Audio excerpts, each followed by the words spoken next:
Hi there, Chris from TotallyEV, and here we're doing a dedicated audio review on the Smart EQ Fortwo.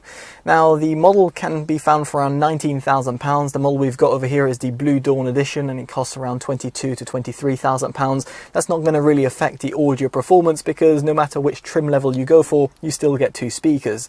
Now, if you want a detailed review of the vehicle itself, do check it up on your pop-up banner or indeed down in the description below. We'll go into a lot more detail of the vehicle itself.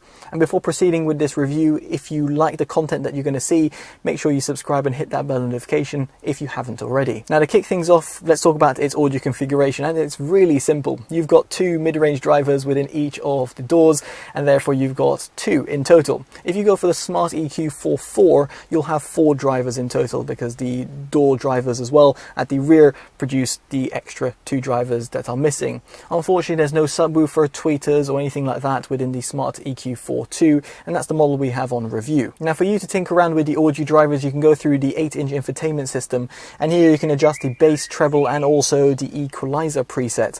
And quite oddly, I found that the equalizer preset doesn't automatically adjust the bass and treble EQ, and as a result it meant that I could independently adjust them. I went for the rock preset, in other words the equalizer preset, because I just felt that added a little bit overall kind of fulfilling sound. I adjusted one notch to the bass and treble, in other words adding them via the EQ settings. There's a few other settings as well, but these are like speed dependent and auxiliary levels.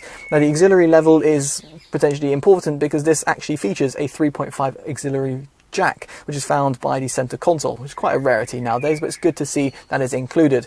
You've also got two USB ports which allow you to connect via Apple CarPlay or Android Auto, so if you have a compatible smartphone, it means you can utilize better quality audio. And the reason I say that is because if you don't choose auxiliary, then you've got Bluetooth to kind of reside to, and here Bluetooth is limited to the lowest quality SBC codec only, and as a result gets you a little bit more degraded audio performance. So if possible, connect over via a wired connection. So now we get onto a little sound demo, and while it's not going to be ideal because it's been compressed over YouTube and using my microphones, I'm going to place the camera in the two front seats because it's the only seats that are available in this model, and allow you to hear back the song that I'm going to be playing. The song of choice is from Priya J. Her song is called Falling. It'll be linked in the description below if you want to listen it to yourself.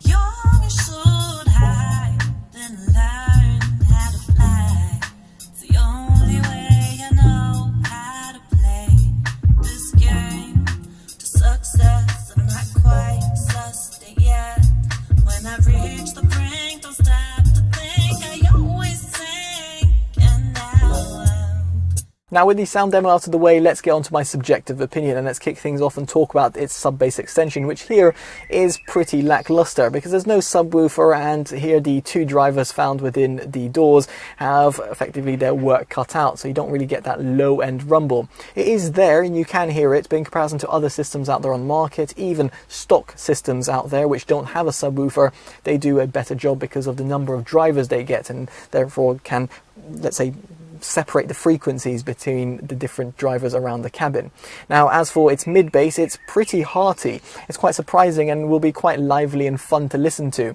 Here I added one notch on the bass EQ to just give it a little bit more, well, bass shunt, and therefore gives you plenty of excitement when you're listening to music. The flip side is that the audiophile in me, or the critical listener in me, is going to tell you that the bass quantity is there, but the quality is not quite there. The bass sounds a little bit uncontrolled and wobbly at times. Specifically, if you crank up the volume and you listen to bass orientated music, you'll hear a little bit of a kind of wobbly nature. I think there's plastic trims found on the doors are not exactly the best in terms of housing it, but of course that's just my opinion. Now, as for the mids, they are pushed back and recessed. It's got a quite warm sound signature on the whole, as in the Smart EQ Fortwo and its two drivers, and as a result the mids are pushed back. Now, if you are to adjust the treble EQ like I did, I only added one notch, it's gonna be adjusting the highs and the mids at the same time, so you'll want to, well, do it at your heart's content as to how sensitive your ears are. And for mine, which are relatively sensitive, it means that if I do adjust the treble EQ too much and therefore add to the overall mid-range presence, it's going to produce a sibilant and fatiguing sound, specifically in the high frequencies. And on that note, the high frequencies do extend relatively well, but there's no dedicated tweeters for you to enjoy a little bit of crystal sounds, and as a result you're kind of limited in this domain. Very much on that notion in terms of limiting factor, the fact that we only have 2 drivers in a relatively small cabin means that the overall instrument separation is pretty poor.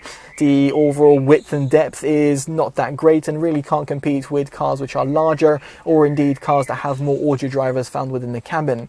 Ultimately, the Soundstage could have been a bit better if there was dedicated audio drivers, for example, let's say tweeters or speakers that were positioned between the back, in other words the pillar right behind me over here. It would have just been a little bit of a better experience. On the whole, what do I make about it? Well, truthfully, I would say that the audio quality isn't that great. Should you care too much about it? Well, it really depends. If you really want to enjoy your music and you enjoy listening to music, I don't think you're going to be really content with the overall sound quality of the Smart EQ Fortwo.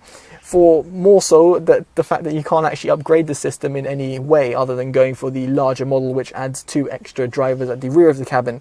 But again, I don't suspect they're going to be overly different from the drivers that we hear in the Smart EQ Fortwo. Ultimately, what I'm trying to say over here is the audio quality isn't that great. It will suffice for your daily commutes, but it's not going to set your world alight. Again, that is my subjective opinion and my thoughts about it, so it'd be intriguing to hear your thoughts in the comment section below.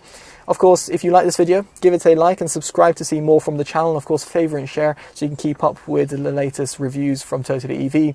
And again, if you've got any questions as well, pop them down in the comment section below. Alright, I've been Chris from TotallyEV. Take care of yourselves and goodbye.